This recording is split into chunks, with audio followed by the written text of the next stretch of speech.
I grew up in a very North Indian feudal kind of household, and when seeing that the very skewed meaning of peace is basically giving up on your rights. You're listening to Exposing the Invisible, interviews with investigators about their methods, their communities, and what motivates them to keep going. My name is Ankita Anand. I'm an investigative journalist, also a part time editor with Unbiased the News. My focus is on a lot of social justice reporting, including corruption, environment, labor rights, indigenous communities, land rights.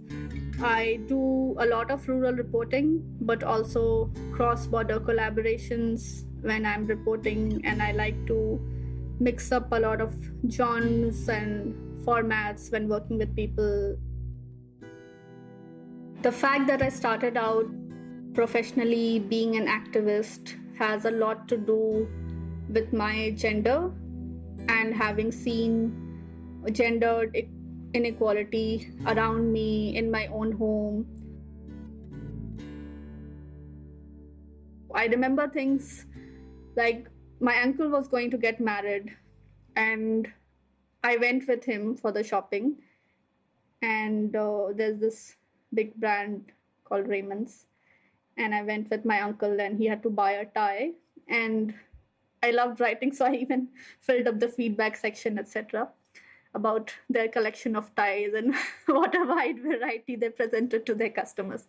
And I came back home, but I also left my address because there was a section for it.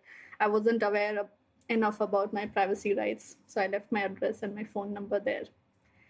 And then I got some kind of a card about their sale going on or something, and the card was addressed to Mr. Ankita Anand, and I felt like I don't know anyone.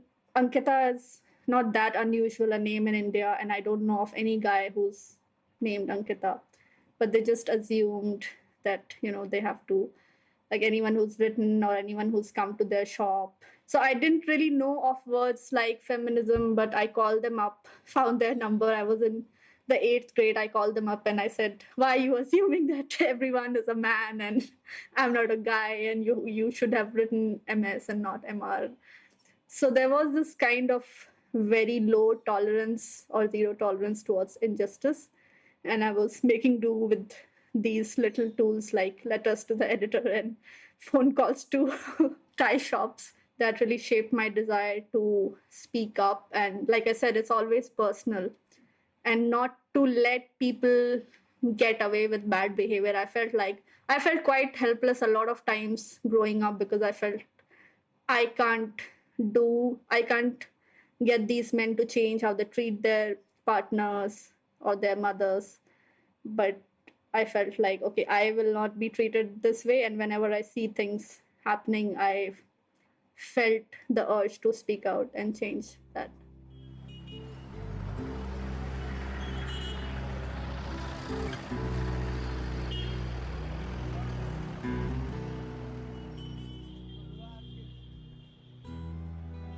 Before coming to Delhi, I was in a small town in the east of India, in the state of Jharkhand. I was in Ranchi, and it's not like there weren't economic differences there between people, but they weren't so vast.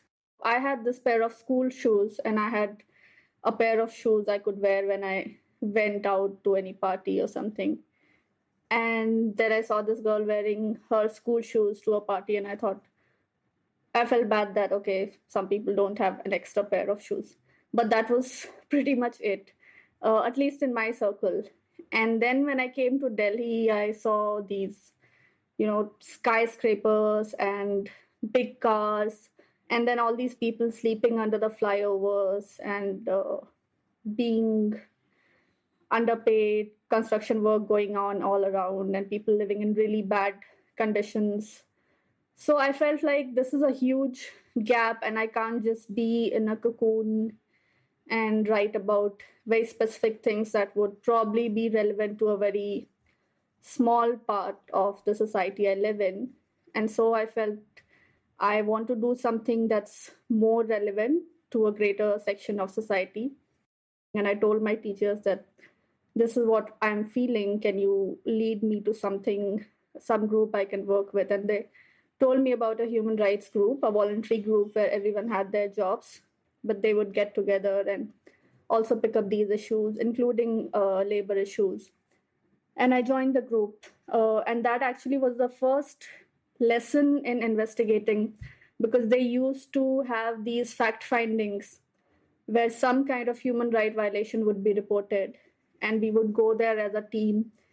Like any investigator, they would cross check everything, talk to a lot of people. So that was, I didn't realize that this is kind of going to be a part of my life later.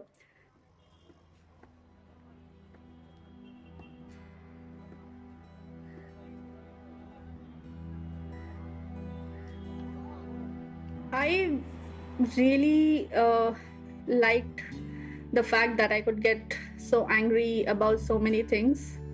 Now I try to work through it because not great for your mental health over a long period of time. But I felt like whatever I was fearful of changed when I started getting angry, because my anger over being ill treated or anyone around me being ill treated was bigger and sharper and cut through the fear that I would feel of what the repercussions would be if I act or say something. I didn't have to fight fear because anger was already doing it for me.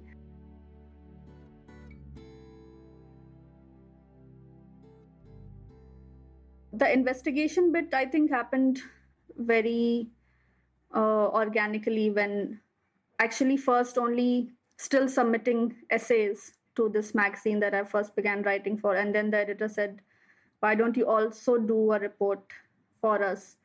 And my first long form report was on Africans living in Delhi. And there were kind of easy targets for the police in some ways, because they had been stereotyped as people who engage in drugs and prostitution and all these. And politicians were kind of playing on those stereotypes to keep targeting these groups again and again. And I felt like this is not just a simple story of how do you like living here, but there's so much more to be revealed. So we don't want to be interviewed by you. So I felt like even a simple thing where people feel like there is no investigation to be done because we already know how they are actually involves an investigation, because there are always layers to the human experience and to human behavior. I now try to keep pockets of activism different in my work. Like if I'm invited to do a street theater workshop or a poetry workshop, or a gender training, gender sensitization workshop, I feel like whatever is the activist inclination in me can be spent there, and then I can be more separate in my journalism. I mean, I'm extremely aware that I was an activist for so many years. So now I feel a bit wary of that same kind of identity coming in when I do my journalism. So I try to separate the two this way.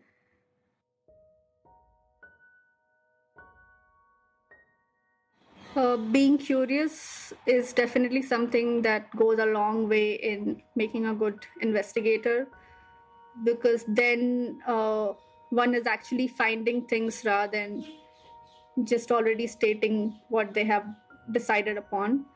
Being a listener, being compassionate, being respectful of people's time and boundaries.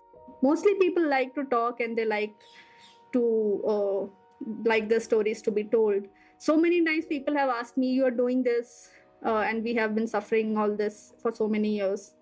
What will we get talking to you? Why should we talk to you? And I have to say that, I don't actually know. I'm writing this, I'm publishing this. I hope more people get to know about this. I hope there is pressure in the long term, but I actually cannot promise a certain result that will come out of this investigation. But I'm really interested in knowing your story. I think more people should know your story because they don't know about it.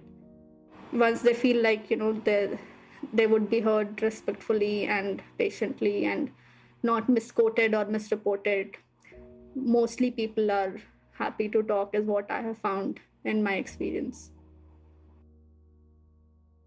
The kind of personality you end up having with these qualities often is not seen as the personality of an investigator, as someone who's snappily asking questions one after the other, and this is, in a very hardcore way, it's just really focused on the investigation and doesn't get tearful hearing people's stories. I mean, you can't get soft doing these things. That has been the stereotype of an investigator. So I feel like having this kind of, like, being an introverted person or really enjoying listening has actually also helped me, because people don't see me often as someone who has come to do harm. I think these were the qualities I have, and of course I'm learning a lot of other skills and qualities, but I feel like this kind of admitting my humanity and acknowledging the others has really helped me with all the investigations I've done so far.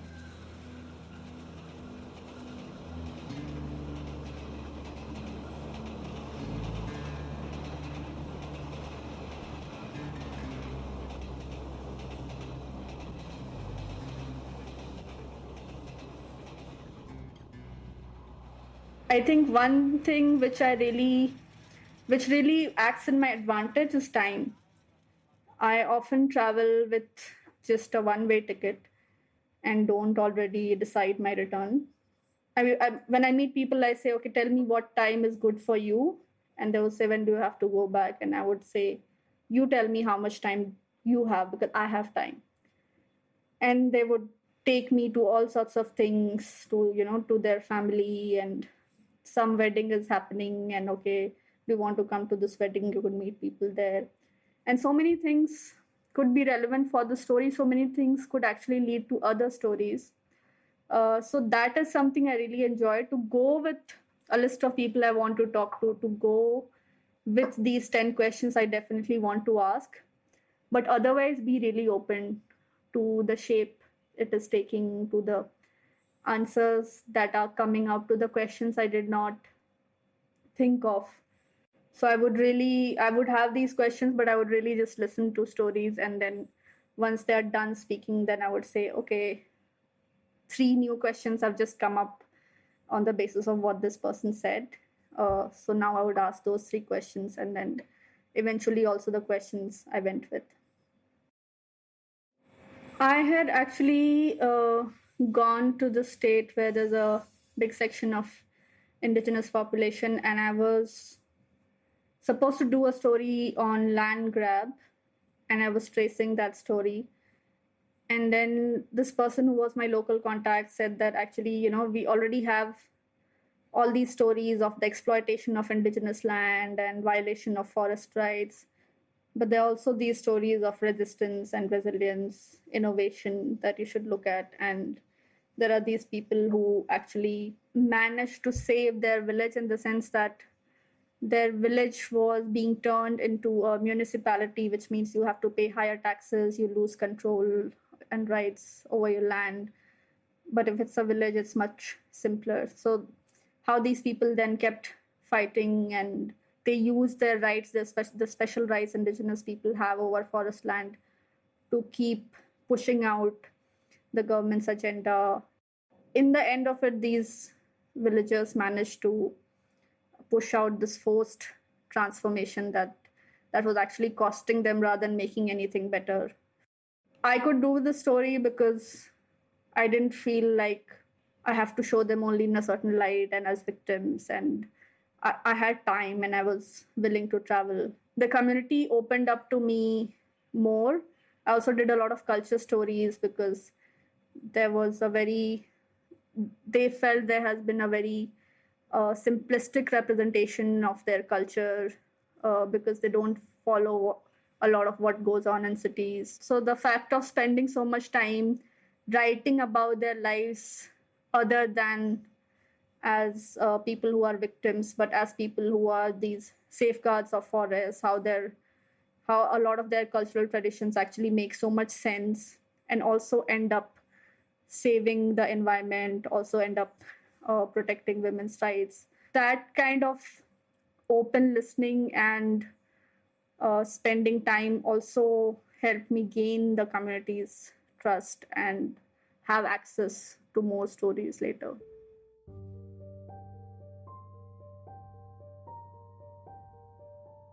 I actually really like the concept of the Forbidden Stories project. Uh, I feel like if we do more and more of that, that is ensuring a safety net for journalists across the world to say that killing this journalist or threatening this journalist and making them stop their work is not actually going to stop the investigation they were doing, because there's a bunch of us who are going to follow up on the reporting that they did.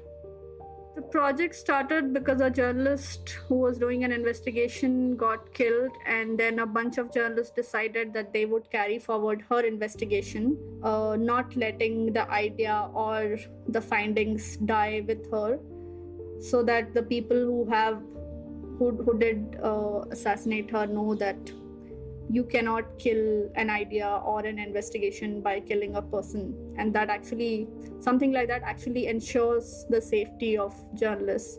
Also, people who do cross-border investigations, or when a team is working on an investigation, I'm inspired by them, because then you are spreading out, like everyone is taking a tiny bit of risk rather than one person taking a big amount of risk upon themselves and then getting killed in the process, or getting injured to the extent that they can't carry on the investigation.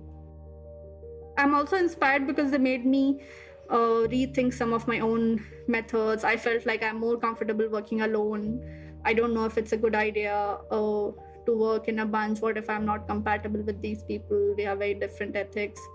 But these examples, and then also working with tactical tech and seeing the benefits of collaboration, I think I opened up more and more. Or looking at Host Writer, where they were encouraging collaborations, and I felt like maybe this is not such a bad thing, and maybe I'm actually carrying a lot of risks and a lot of pressure to do everything on my own, and getting disappointed also because I'm taking up these ambitious projects and it just spirals out of control, and I'm leaving them half done. So it's better to have another partner. So all these groups and projects that stressed a lot on collaboration made me rethink my own preference to working in solitude.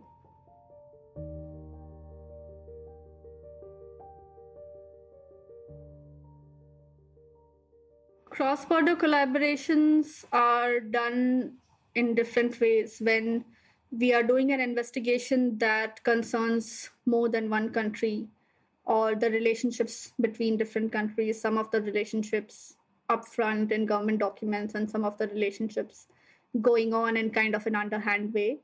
And that's when you decide that it would be good to collaborate with someone from that region, because I don't know that place or the details well enough. Or if I just try to report something very quickly, there are certain dangers to parachuting that I would be misreporting, and I can't actually learn a whole lot about a country in 2-3 days. The problems are the slight risk you take in identifying a partner. If you don't already have some kind of a colleague you're comfortable with, or some journalist you've worked with in the past. Like, I've had an experience where someone just joined our team and he actually did no work in the team at all. And because this is, things were not entirely in our control, we are also being supported by other groups, and we are accountable to them in terms of what is the work we are doing. So situations like this can become stressful. But I have done so many collaborations with people in different countries, and I think the risks are fewer and the benefits are much more. You can't know everyone, you can't know a person really well on the first date, kind of a thing. But then you don't take up something that is going to take maybe like 1 year or 2 years. Do something really small with them, So these are all, they are not guarantees against problems, but there are these ways of minimizing the risks. Now there are a lot of platforms that are quite dedicated to collaborations, like Ghostwriter, journalismfund.eu, Project Facet, Clean Energy Wire. They're actually putting out grant opportunities saying we are going to fund groups, or we are going to fund a team that consists of a minimum of 2 members. So there are so many of these organizations have realized the importance of collaborations, even in things like workshops or trainings. And sometimes people don't value these enough, and so much of it is just offered for free. So I think if we keep an open mind and just meet more people, more journalists. Like I know so many journalists who are full-time staffers don't actually get time to go for trainings and fellowships. But if as a freelancer one does have the time to be really open to things, and also really knowing about your own skills and interests well. Like I know so many times people don't go to something even though they want to because they feel they are not qualified. So I keep telling them that if you are interested, you apply anyway, and maybe they will, they will consider you because they like your work in another area. Like when I first started doing climate reporting, there was this fellowship that I applied for. Till then, I had reported on the environment, but I had not done dedicated climate reporting. And I mentioned it in my application that this is something I've not done, but this is what I have done, and these are the work samples. And they accepted it, and I got a chance to do more climate reporting, meet other people who are doing that. So looking at your own skills from different perspectives, that environment, climate, they're related.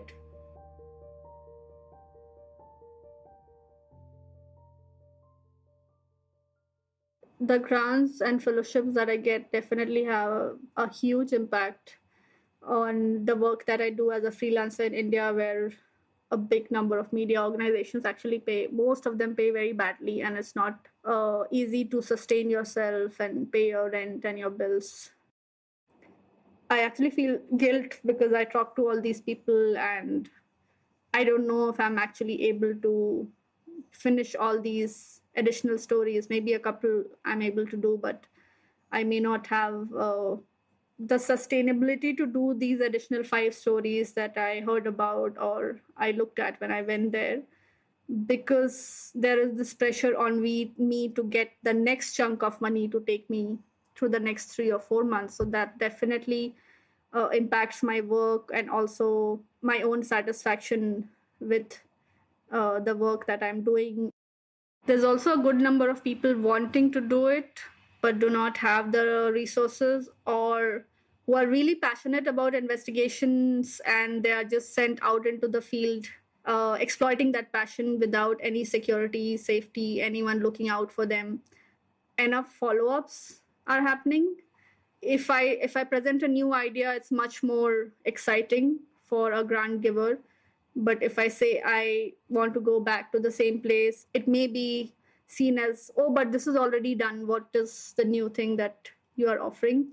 While as investigators, we may feel more satisfied going back to the same place and measuring impact, or feeling also more connected to our work.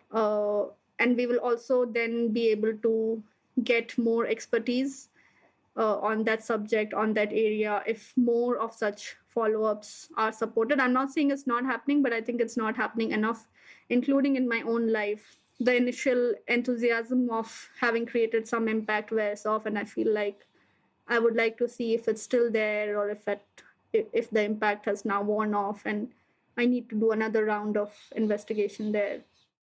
A lot of the pitches that I send out end up having no response. It's easier to get rejections so that you can move on. But if you are not getting an answer, it's hard to know if you should wait for a while or if you should reach out to another publication. I know some investigators pitch simultaneously to 4 or 5 editors. As an editor, I just we published the story by a journalist who got it rejected 40 times before we approved it and we chose it. Tough, and the whole pitching process, which is why then again it's easier to do a longer project and get a grant or a fellowship rather than just one-on-one assignment, because then the hustling is just relentless. As an investigator, if you could just be focused and relaxed that okay, I've got this thing taken care of, I've got my income taken care of, and for this amount of time I'm just going to focus on this, it could become really easier.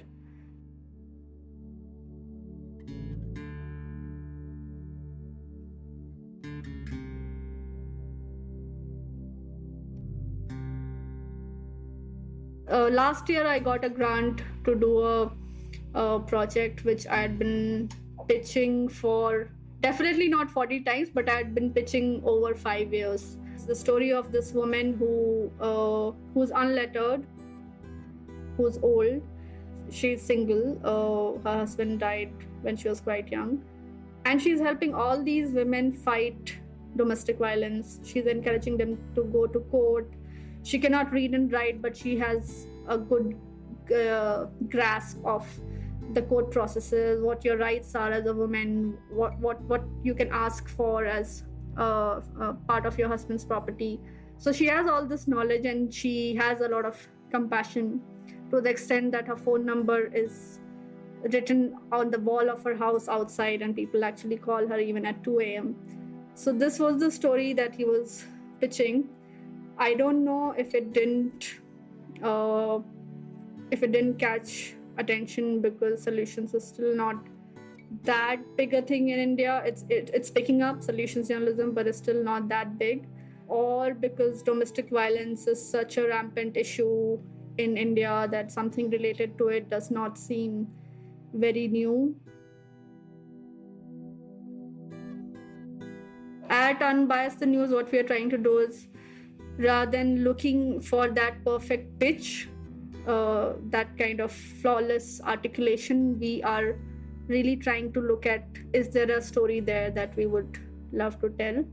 Work actually in collaboration with the journalists rather than just have them submit and then do bits of proofing here and there and publish. So that's also a process that has allowed us to have more time with the journalist and have discussions with them, ask them to get something. If they can't get something, we will get it for them, and we will interview a couple of people and add to the story, because we feel like that's a great story that should be told. And if someone, and whatever we can assist with, we are there to help with that, because we feel like these are also barriers to publishing.